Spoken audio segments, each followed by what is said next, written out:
Hello दोस्तों। GST council की meeting हो गई। सब जगह वाहवाही चल रही है। Breaking news, breaking news, breaking news.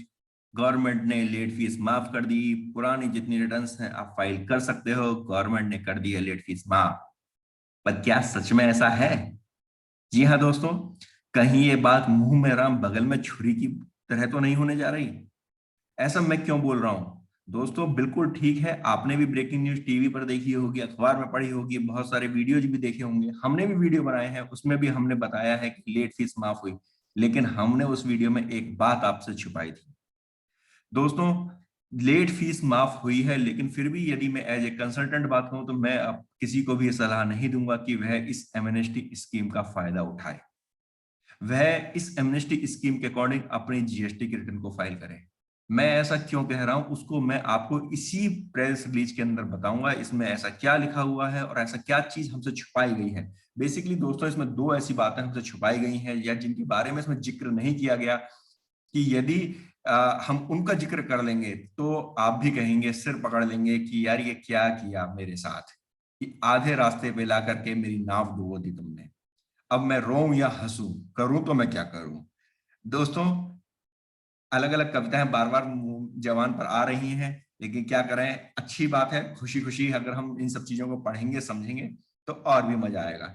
दोस्तों, अब मैं आपको बताने जा रहा हूं वो दो बातें कि आखिर क्या बात जो गवर्नमेंट ने हमसे छुपाई और आखिर क्यों मैं इस बात को कह रहा हूं कि जीएसटी एमनेस्टी स्कीम का फायदा किसी को भी नहीं मिलेगा, और उसने अगर किसी ने इसका फायदा उठाया तो उसे बहुत बड़ा नुकसान होगा। तो देखिए, सबसे पहले दोस्तों हम बात करते हैं इसी प्रेस रिलीज की। प्रेस रिलीज में इन्होंने जो हेडिंग दी है, amnesty scheme to provide relief to tax payers regarding late fees for pending returns. जी हाँ दोस्तों, इन्होंने हेडिंग बड़ी प्यारी दी। इन्होंने कहा कि भाई हम एक रिलीफ प्रोवाइड कर रहे हैं लेट फीस की, जो हमारी पेंडिंग रिटर्न्स हैं उसके लिए। इसके लिए हम एक एमनेस्टी स्कीम को लागू कर रहे हैं। अब सबसे पहले हम बात करते हैं कि इन्होंने क्या बताया है इस स्कीम के अंदर, इस एमनेस्टी स्कीम के अंदर। तो दोस्तों, इसमें बताया है to provide relief to the tax payer late fees for non furnishing form GSTR 3B for the tax period from July 27 to April 2021 has been reduced as under. जी हाँ दोस्तों, इन्होंने कहा कि आपकी फॉर्म 3B नॉन फर्निशिंग के कारण जो लेट फीस लगनी थी वो हम लेट फीस रिड्यूस कर रहे हैं। दोस्तों, इसके ऊपर मैंने एक डिटेल्ड में वीडियो बनाई है कि इसका एमनेस्टी स्कीम में क्या क्या बेनिफिट्स, क्या क्या चेंजेस हुए हैं, उसका क्या इम्पैक्ट पड़ने वाला है। आप उस वीडियो को भी देख सकते हैं। यहाँ पर मैं आपको ब्रीफ में बताने जा रहा हूँ कि अल्टीमेटली उन्होंने क्या रिड्यूस किया और क्या चीज हमसे छुपाई। दोस्तों, इन्होंने बात की late fees for non furnishing of form GSTR 3B। Form GSTR 3B जो आपने फर्निश नहीं की है उसकी लेट फीस उन्होंने रिड्यूस कर दी है फ्रॉम जुलाई 27 से अप्रैल 2021 तक। यानी कि अब तक की जितनी भी जीएसटी की आपकी 3B फाइल नहीं हुई है उसमें आपकी लेट फीस कम लगेगी। वो लेट फीस क्या हो गई है कि late fees capped to a maximum of ₹500 per return for the taxpayers who did not have any tax liability for the said tax periods। यानी कि अगर आपकी टैक्स लायबिलिटी किसी भी पीरियड में, किसी भी महीने में नील की रिटर्न आप फाइल करते हो, आपकी कोई टैक्स की लायबिलिटी नहीं है, तो मैक्सिमम आपको ₹500 पर रिटर्न लेट फीस देनी होगी। तो इसका मतलब यदि सपोज जुलाई 2017 की आप रिटर्न फाइल करेंगे तो ₹500, अगस्त की करेंगे तो ₹500, सितंबर की करेंगे तो ₹500, अक्टूबर 17 500, नवंबर 17 500, इस तरह से आपकी 500 रुपए की आपकी लेट फाइलिंग फीस पर रिटर्न लगेगी, क्योंकि वो मैक्सिमम है। अदरवाइज ₹20 पर डे की नील के केस में फीस लगती है। इसी तरह से उन्होंने कहा है कि late fees capped to a maximum of ₹1000 per return for other taxpayers. और जो अदर्स टैक्स पेयर्स यानी कि जिनकी टैक्स की लायबिलिटी बनती है, जिन्हें कुछ टैक्स देखना था, चाहे वो टैक्स वो एडजस्ट कर सकते थे या नहीं कर सकते थे, अगर उनकी कोई सेल हुई थी उस केस में जो मैक्सिमम है वो 1000 है। तो फॉर एग्जांपल जुलाई में आपकी अगर जुलाई 2017 में यदि आपकी कोई सेल हुई थी, तो अगर आप अब उसकी जीएसटी 3B फाइल करते हैं तो उस केस में आपको ₹1000 लेट फीस पे करनी होगी। और साथ ही उन्होंने कहा कि the reduced rate of late fees would apply if GSTR 3B return for these tax period are furnished between 1/6/2021 to 31 August 2021। तो इन्होंने यहाँ पर एक बात और बोली है कि यदि आपने जीएसटीआर 3B की रिटर्न 1 जून 2021 से 31 अगस्त 2021 के बीच आपने फाइल कर दी, तो आपको ये जो लेट फीस जो उन्होंने कम की है उसका आपको बेनिफिट मिलेगा। अब आप कहेंगे कि सर इसमें नुकसान की क्या बात है, इसमें ऐसी क्या बात छुपा दी? तो दोस्तों यहाँ पर सरकार ने दो बातों को आपसे छुपाया है और मैं उसे प्रूव भी करूंगा कि वो क्या बातें थी और क्या ये इंटेंशनली छोड़ा गया है, अनइंटेंशनली छोड़ा गया है। तो मैं तो ये कहूंगा कि इंटेंशनली उन दो बातों को आपसे छुपाया गया है। पहली चीज, जब भी हम किसी क्लाइंट की जब भी हम अपनी जीएसटी की रिटर्न भरते हैं तो दो रिटर्न हर महीने जाती हैं। पहली है जीएसटीआर 1, दूसरी है जीएसटीआर 3B। जीएसटीआर 1 जिसमें सेल का डाटा जाता है, जो आपकी सेल्स होती है उसकी सेल्स की इनवॉइस उसके अंदर चढ़ती हैं, और जीएसटीआर 3B जिसमें टैक्स के पेमेंट की लायबिलिटी की जानकारी आती है कि कितनी मेरी लायबिलिटी बनती है, कितना मेरा आईटीसी और टैक्स मुझे नेट कितना पे करना है। दोस्तों यहाँ पर इन्होंने बात करी है सिर्फ फॉर्म जीएसटीआर 3B की। जीएसटीआर 1 के बारे में कोई बात नहीं की गई है। इसका क्या मतलब हुआ? इसका मतलब यह हुआ कि जीएसटीआर 1 की लेट फाइलिंग की फीस अभी भी लगेगी, और वो भी क्या लगेगी, जो नॉर्मली अभी ऑलरेडी है, जो कि है 10,000 रुपए पर रिटर्न। जी हाँ दोस्तों, जीएसटीआर 1 के बारे में यहाँ पर कुछ भी नहीं कहा गया है। यहाँ पे सिर्फ और सिर्फ जीएसटीआर 3B के बारे में कहा गया। देखिए यहाँ पर भी इन्होंने कहा फॉर्म जीएसटीआर 3B, और नीचे भी लिखा है it would apply if GSTR 3B returns for these tax period.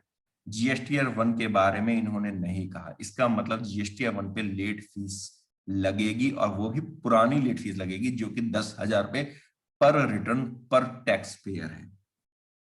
अब आप कहेंगे कि सब 3B की तो हमने भी भरते हैं कई बार, हमने देखा है कि 3B में जाती है, 1 में नहीं जाती है। दोस्तों एज पर लॉ 1 की भी लेट फाइलिंग फीस लगती है। वो बात अलग है कि अभी वो ऐसा कोई मेथड मैकेनिज्म नहीं है कि वो ऑटोमेटिकली लग जाए। मैनुअली आपको वहां पे लिखना चाहिए। आपको अगर जीएसटी 1 लेट फाइल होती है तो आपको उसकी फीस जमा करानी चाहिए लीगली, लेकिन मैकेनिज्म ऑटोमेटिक नहीं है। जैसे जीएसटीआर 3B के अंदर है कि अगर आपकी लेट फाइल होती है जीएसटीआर 3B, तो ऑटोमेटिकली अगले महीने में वो लेट फीस शो कर देता है कि भैया ये आपको और जमा करानी है। तो पहली बात हुई, इन्होंने जीएसटीआर 1 के बारे में बात नहीं की। अब यहाँ पर एक क्वेश्चन आपका और आ सकता है कि सर ये हो सकता है कि जीएसटीआर 3B लिखा हो, लेकिन इंटेंशनली उनकी उनकी इंटेंशन जो है वो जीएसटीआर 1 और जीएसटीआर 3B दोनों की हो। तो दोस्तों ऐसा नहीं है। ऐसा क्यों नहीं है उसके लिए देखो मैं भी आपको और बताता हूँ। दोस्तों यहाँ पर इन्होंने इसी के नीचे इन्होंने एक अगला इन्होंने rationalisation of late fees imposed under section 47। इन्होंने अब गवर्नमेंट एक नई अनाउंसमेंट की थी जिसमें इन्होंने कहा था कि लेट फीस अब फ्यूचर से इन्होंने कुछ कम कर दी है, जिसकी कैपिंग इन्होंने कम कर दी है डिपेंडिंग ऑन टर्नओवर। कि नील की रिटर्न है तो 500 रुपए, 1.5 करोड़ से कम है तो आपको 2,000 रुपए, 1.5 करोड़ से 5 करोड़ के बीच है तो 5,000, और 5 करोड़ से ऊपर है तो 10,000 रुपए। ये इन्होंने कैपिंग करी है। लेकिन दोस्तों यहाँ पर आप देखिए पॉइंट नंबर 1 था जिसमें सिर्फ जीएसटीआर 3B की बात की। यहाँ पर उन्होंने क्लियरली दिखाया था late fees for delay in furnishing of form GSTR 3B and form GSTR 1 to be kept. यहां पर उन्हें जीएसटीआर 1 अगर याद है तो ऊपर याद नहीं था क्या? पॉइंट नंबर 1 पे 6 के पॉइंट नंबर 1 पर वो सिर्फ बात करते हैं जीएसटीआर 3B की, और पॉइंट नंबर 2 पर वो बात करते हैं जीएसटीआर 3B और जीएसटीआर 1 दोनों की। मुझे तो नहीं लगता कि गवर्नमेंट भूल गई पॉइंट नंबर 1 पे जीएसटीआर 1 को डालना, क्योंकि यहाँ पर जीएसटीआर 3B और नील टुवार्ड्स सप्लाई इन जीएसटीआर 1, यहाँ पर जीएसटीआर 1 और जीएसटीआर 3B दोनों की बात की गई। लेकिन जो इन्होंने एमनेस्टी स्कीम दी वहां पर सिर्फ और सिर्फ जीएसटीआर 3B की बात की। दोस्तों एक तो बहुत बड़ा जो इसमें ब्लंडर हो जाएगा अगर आपने इस स्कीम का फायदा उठाया। दूसरा, इन्होंने सिर्फ लेट फीस माफ की है, यानी कि लेट फीस कम की है। इंटरेस्ट अभी भी लगेगा। तो यदि आपकी कोई टैक्स की लायबिलिटी बनती है तो आपको इंटरेस्ट पे करना होगा उस लायबिलिटी के ऊपर। अब दोस्तों इसमें एक पॉइंट क्या है? दोस्तों इंटरेस्ट आपको पता है सरकार कितना चार्ज करती है? सरकार चार्ज करती है 18%, यानी 18% पर एनम का इंटरेस्ट चार्ज करती है। मैं जुलाई 2017 का एग्जांपल लेता हूं कि सपोज मेरी उस महीने 10,000 रुपए की टैक्स की लायबिलिटी थी। 17 से 18, 19, 20, 21 अप्रोक्स 4 साल हो गए। तो हमारा, अगर मैं आज के डेट में इंटरेस्ट की बात करूं तो इंटरेस्ट मेरा लगभग 70% इंटरेस्ट हो जाएगा, यानी कि 10,000 रुपए का टैक्स, 7,000 रुपए का इंटरेस्ट, 7,000 का इंटरेस्ट, तो मुझे 17,000 देने हैं। तो लेट फीस, सपोज मेरे जब टैक्स है तो ऑब्वियस सी बात है कि 1,000 रुपए मेरी कैपिंग हो गई है, तो 1,000 रुपए मेरी लेट फीस लग गई। तो मुझे सिर्फ टैक्स 10,000 ही नहीं देना, मुझे 7,000 का इंटरेस्ट भी देना होगा, यानी मुझे 70% तक इंटरेस्ट भी देना होगा, मुझे लेट फीस भी देनी होगी। और जब मैं 3B भरूंगा तो जीएसटीआर 1 भी मुझे भरनी है, और जब मैं जीएसटीआर 1 भरूंगा उसके ऊपर वो 10,000 रुपए की पेनल्टी आपसे लेट फीस की मांगेगा। तो अगर आपने जुलाई 17 की रिटर्न फाइल की, आपकी टैक्स की लायबिलिटी कितनी हुई? Tax plus 70% plus 1,000 plus 10,000।